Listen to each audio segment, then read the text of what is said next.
primer lugar, agradecer a la Federación Iberoamericana de Municipios Verdes por habernos invitado a participar en tan importantes eventos, y con la Federación a todas las demás entidades organizadoras. En el día de hoy les voy a acompañar en la reflexión sobre qué tipo de vinculación tiene el cambio climático con el territorio municipal.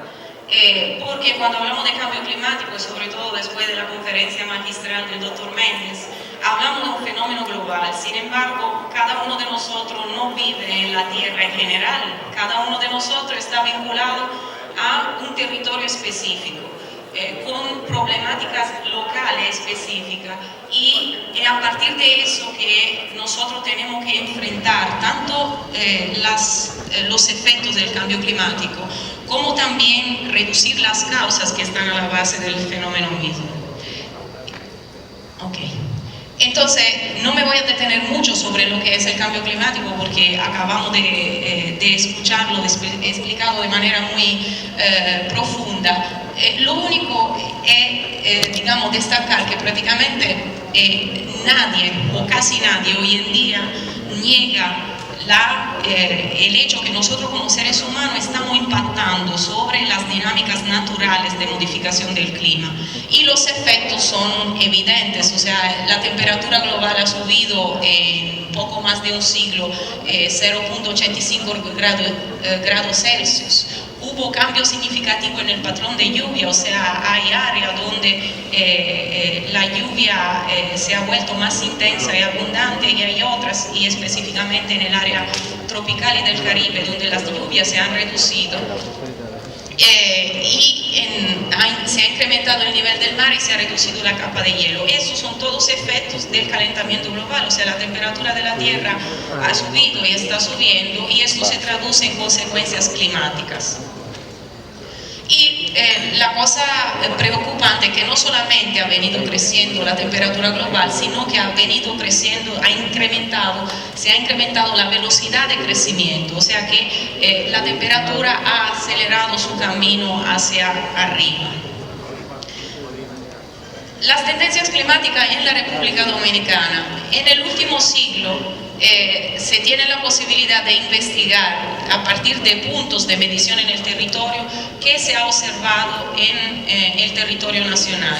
Y lo que se puede decir es que en términos de temperatura hubo un incremento significativo de la temperatura tanto de la noche como la del día. O sea, hoy en día las noches son 3 grados en promedio más caliente que la que ocurrían hace 70, 80 años. Y lo mismo se puede decir de la temperatura del día, pero con un incremento un poco más reducido. Eso quiere decir que se ha reducido la capacidad de las noches de enfriar. Hoy en día las noches se enfrían menos que antes. Y hubo cambio en el patrón de lluvia, no hubo uniformidad. O sea, hay sitios donde en República Dominicana, en términos de cantidad de agua que cae en un año, está recibiendo más agua que antes, pero hay otros donde hubo cambio significativo de las precipitaciones, y específicamente se trata de sitios que están ubicados en prevalencia detrás de las principales cadenas de montaña. ¿Eso por qué? Porque en condiciones de cambio climático hay una reducción de la fuerza de los alisios, que son los vientos que soplan desde el Atlántico, y que cuando impactan el territorio montañoso de la República Dominicana tienen menor fuerza de superarlo, y entonces el resultado es que descargan más agua en el lado barlovento, o sea, frente a las corrientes, y menos agua en el lado sotavento. De todas maneras, lo que también se puede afirmar es que en base a las tendencias observadas, hasta los sitios donde está lloviendo más, no es verdad que tienen mayor disponibilidad de agua, porque la lluvia se está concentrando en pocos episodios en el transcurso del año. Un caso típico, hay una localidad en el país que se llama Montecristi, eso lo digo para las personas, las delegaciones de otros países, que está en el noroeste, donde en el 2012 cayó en 24 horas el equivalente de lo que cae normalmente en un año. Entonces, si uno observa las precipitaciones de Montecristi en el 2012, dice que la gente no tuvo problema de sequía. Mentira, el 2012 fue un año donde hubo problemas de inundación y de sequía a la vez. Esos son consecuencias territoriales de lo que es el cambio climático. Y es tan localizado el efecto que hubo un pueblito, Villa Vázquez, que está a solo 20 kilómetros, que ese mismo día registró casi nada de lluvia. Entonces, ¿por qué es importante el tema del cambio climático para la gobernanza municipal? Porque hablamos de un fenómeno global cuando hablamos de cambio climático o calentamiento global. Sin embargo, los impactos se vuelven visibles a nivel de territorio. Y además el conjunto de las acciones locales que produce efecto global.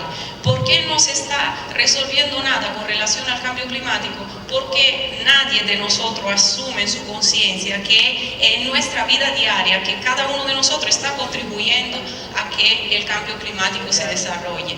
Nosotros no interiorizamos que cada vez que usamos una botellita de agua y la tiramos, en lugar de usar un vaso de vidrio y tomar agua y reutilizarlo, estamos contribuyendo al cambio climático. O sea que el conjunto de acciones locales e individuales repetidas a lo largo del tiempo y a lo largo de la geografía planetaria que está produciendo el cambio climático, entonces es a nivel local que tenemos que trabajar tanto en términos de mitigación como en términos de adaptación a los fenómenos que ya son existentes. Los impactos son ligados al territorio, a las características específicas del territorio, incluyendo la vulnerabilidad, los elementos de vulnerabilidad y de degradación que son típicos y son específicos de cada sitio.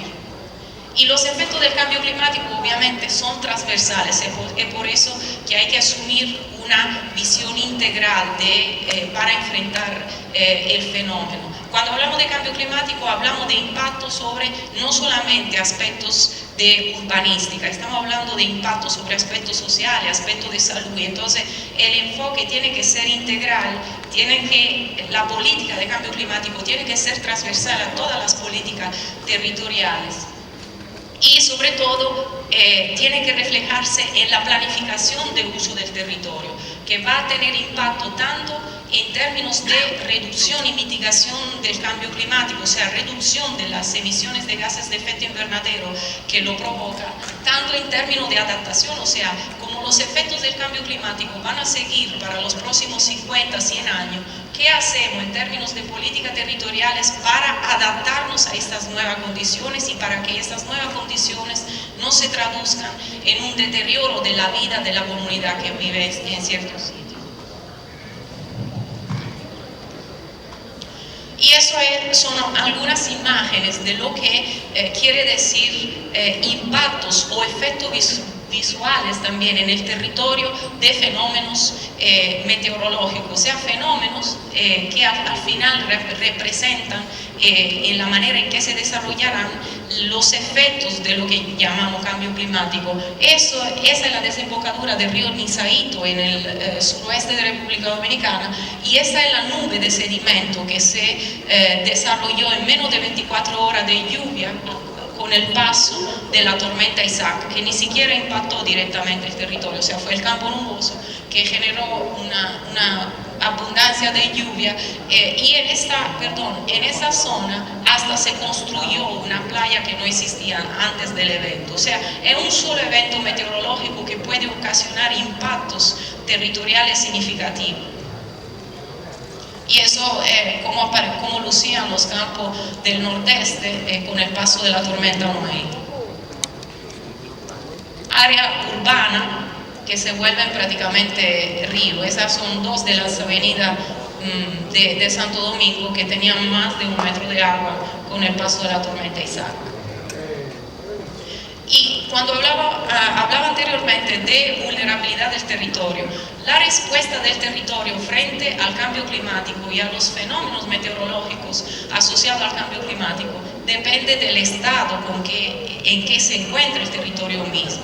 Así lucen muchas de nuestras cuencas en el país. Un territorio de estas características obviamente no tiene ninguna posibilidad de resistir a los impactos de fenómeno meteorológico intenso, y tampoco, o sea, se puede pensar en una regeneración en tiempos rápidos de la cobertura arbórea, porque prácticamente no queda suelo, entonces hay que pensar en obras de ingeniería que permitan la recuperación. Y eso, fenómeno, hablamos de gobernanza del territorio municipal. El municipio es la entidad encargada del destino de los desechos sólidos y de los residuos sólidos, y eso prácticamente es la manera con que son tratados ahora mismo. O sea, sencillamente no hay una política de gestión de los desechos, hay botaderos de basura. Eso específicamente es el caso del basurero de Constanza, que está en plena cuenca alta de Sabanayegua, o sea que se aprovecha el efecto de gravedad para que el basurero nunca se llene, pero lo que produce, los residuos que produce ese basurero van directamente a almacenarse en la presa de Sabanayegua. Entonces, ¿por qué es importante una visión integral? Porque tenemos que empezar a razonar en términos de cuenca hidrográfica, y por eso es importante que haya un trabajo sinérgico entre municipios que probablemente abarcan diferentes puntos de una misma cuenca hidrográfica. Pero eso es solamente un ejemplo. O sea, hay noticia del día de ayer que está prendido el basurero de San Cristóbal, que es la tercera ciudad por importancia y en términos de población de República Dominicana, y las condiciones de manejo son exactamente las mismas, lo que pasa es que las dimensiones son mayores. Y eso es un estudio que se hizo sobre la sensibilidad a la desertificación del territorio dominicano, donde podemos observar cuáles son, con colores cálidos, o sea, del amarillo al rojo, cuáles son las áreas más críticas en términos de sensibilidad y vulnerabilidad a la desertificación. Y resulta que más del 48% del territorio nacional es críticamente sensible a desertificarse. No solamente por cuestiones climáticas, porque hay áreas que se caracterizan por clima más árido que otras, pero en ese 48% están incluidas también áreas del territorio con clima húmedo, que pero tienen una política de uso del territorio que la hace muy degradada y entonces más sensible que otra a desertificarse, o sea, a perder aquellas características de productividad que son típicas de un suelo, de un territorio en buen estado. Entonces, ¿por qué el municipio? Porque el municipio es la unidad administrativa y de gobierno donde es más fuerte la vinculación con el territorio. En el municipio la gente conoce el territorio y recibe los efectos de una buena o mala política de uso de los recursos territoriales. Y directamente en el territorio nosotros conocemos también las personas que están encargadas de gobernarlo. O sea que hay una vinculación directa que a nivel nacional se pierde o a nivel más amplio se pierde. Entonces es a nivel municipal que hay que generar apropiación y conciencia de la importancia de preservar la calidad del territorio mismo. Y es el espacio ideal de participación directa de la ciudadanía en la definición de políticas territoriales. Y a nivel de República Dominicana contamos con la herramienta de los presupuestos participativos, donde efectivamente hay la posibilidad de dirigir las acciones allá donde es prioritario hacerlo. Ahora, que es importante que esa prioridad se defina no a partir de esquemas partidarios, sino a partir de una realidad y de exigencia específica del territorio mismo. Y responsabilidades. El municipio es, digamos, la entidad que más directamente tiene que garantizar el acceso a servicios básicos, garantizar que la población cuente con estos servicios básicos de agua, de saneamiento, elaborar y aplicar regulación y planificación. El municipio debe garantizar el tratamiento de las aguas residuales y el destino de los residuos sólidos, o por lo menos, o sea, no directamente como entidad, pero garantizar que las entidades prepuestas lo hagan. Y aplicar las regulaciones ambientales en su espacio de competencia territorial, o sea, a través del municipio que debe pasar la aplicación de las reglas y normas ambientales. ¿Cuáles son los factores limitantes? Por supuesto, una complejidad burocrática que hace difíciles la implementación de las acciones, una complejidad jurídica, económica, social, cultural y operativa que se traduce en una burocracia que hace que las cosas vayan muy lenta. Entonces, lentitud y retraso en el desarrollo de políticas integrales. Informaciones escasas e insuficientes, o sea, no contamos con informaciones específicas del territorio. Veníamos comentando con Laura hace un momento que, por ejemplo, no hay un estudio epidemiológico. A nivel del municipio no se sabe cuáles son las áreas con mayor incidencia de ciertas enfermedades. Eso sería algo que sencillamente los ayuntamientos podrían organizar una base de datos sabiendo específicamente cuáles son los focos de incidencia de ciertas enfermedades, y eso ayudaría, por ejemplo, en identificar si hay algunos problemas de contaminación en algunas áreas específicas, y entonces ser más eficiente también en la asignación de recursos para resolver ciertos problemas. Planificación inapropiada y poco efectiva. Muchos de ustedes, me imagino, que se han encontrado involucrados en los últimos años en la definición de planes de ordenamiento territorial, pero ¿cuántos y en cuántos municipios estos planes se están aplicando? ¿En cuántos casos estos documentos se han colocado en algo que es más allá de algo escrito que quede engavetado? Entonces, por supuesto, hay también ejemplos de municipios donde eso se está haciendo, entonces habría que ampliar este tipo de acciones positivas. Presupuestos operativos insuficientes, por supuesto, se debería incentivar una mayor disponibilidad de fondos en el territorio donde efectivamente se llevan a cabo las acciones esperadas. Una sectorialización y por otro lado el centralismo. O sea, por más que nosotros queramos, siempre queremos que la persona que está encargada de algo tenga control de todo. No es posible. O sea, hay que delegar y hay que formar personas que en diferentes ámbitos puedan aplicar de manera apropiada las líneas de acción establecidas. Y entonces hay que dar claro que hay que dar más poder y más posibilidad de acción a los municipios, porque son los municipios que operan en el territorio.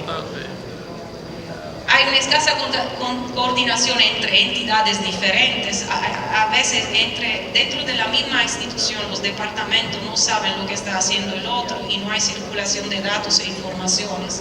Y limitada capacidad técnica, o sea, se necesita fortalecer la capacidad técnica de las personas que están dentro de los ayuntamientos o que colaboran con la política municipal.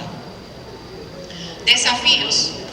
Mirar más allá de la coyuntura política del momento. La política municipal no puede depender sencillamente del partido que está ahora mismo gobernando. Hay que trabajar para líneas de acción que vayan más allá de la coyuntura política del momento y que puedan definir una sostenibilidad en el tiempo. Y en este sentido, a nivel nacional, contamos con FEDOM y la Liga Municipal, que son organizaciones, instituciones sombrillas que sí pueden crear las bases para que a nivel municipal pueda haber esta continuidad de acciones basada en una planificación apropiada. Ver el desarrollo del territorio de manera integral, o sea, no limitarnos a acciones puntuales, sino insertarla en algo más amplio y sobre todo interconectado con otras acciones que se hagan en municipios cercanos o en otras áreas geográficas. Establecer alianzas para movilizar recursos. Ahora mismo y en los próximos años se va a mover mucho dinero con relación a lo del cambio climático y hay que aprovechar oportunidades. Los municipios deberían desarrollar competencia técnica o aliarse con organizaciones que puedan apoyar para canalizar fondos para acciones locales a nivel de territorio municipal. Fomentar la investigación y la capacitación. Se necesita desarrollar política fundamentada en datos científicos. La ciencia no tiene que estar limitada a las universidades tienen que bajar a nivel del territorio y proporcionar datos e informaciones que sirvan para el desarrollo de políticas territoriales apropiadas. Y finalmente, llevar a cabo una planificación participativa y que esté fundamentada en datos e informaciones consistentes. Y para concluir, sencillamente, presentarle dos ejemplos de aplicaciones virtuosas, tanto de producción de datos técnicos científicos. Eso es un estudio que en colaboración con el INDI y USAID se hizo a nivel de 13 barrios del Distrito Nacional en Santo Domingo, donde prácticamente se hizo un estudio de vulnerabilidad del sector agua y alcantarillado y se pudieron detectar las áreas prácticamente más vulnerables al encharcamiento y flujo canalizado, entre otros peligros ligados a fenómenos meteorológicos. Y los resultados del estudio sirvieron para que INAPA y la CAST, que son las dos instituciones encargadas prácticamente de la gestión del sistema de agua alcantarillado, pudieran modificar o pudieran elaborar su planificación para tratar de reducir la vulnerabilidad de los componentes del sistema de agua alcantarillado. Y finalmente, el caso de las hidroeléctricas comunitarias, que aquí en República Dominicana representan un ejemplo muy positivo de cómo se logra desarrollar, o sea, garantizar el servicio de electricidad a comunidades aisladas de montaña gracias a un proceso sinérgico donde los ayuntamientos tienen un rol fundamental. Y qué bueno que puedan tener ese espacio, porque entre ustedes hay alcaldes de diferentes pueblos que están participando, han venido participando al desarrollo de estos proyectos y pueden de manera directa testimoniarle qué significa generar un proceso participativo donde la población local tiene un rol fundamental en llevar a cabo las acciones y sobre todo donde se genera un sentido de apropiación del territorio que está a la base prácticamente de la preservación del mismo. Entonces, con esto sencillamente termino y le agradezco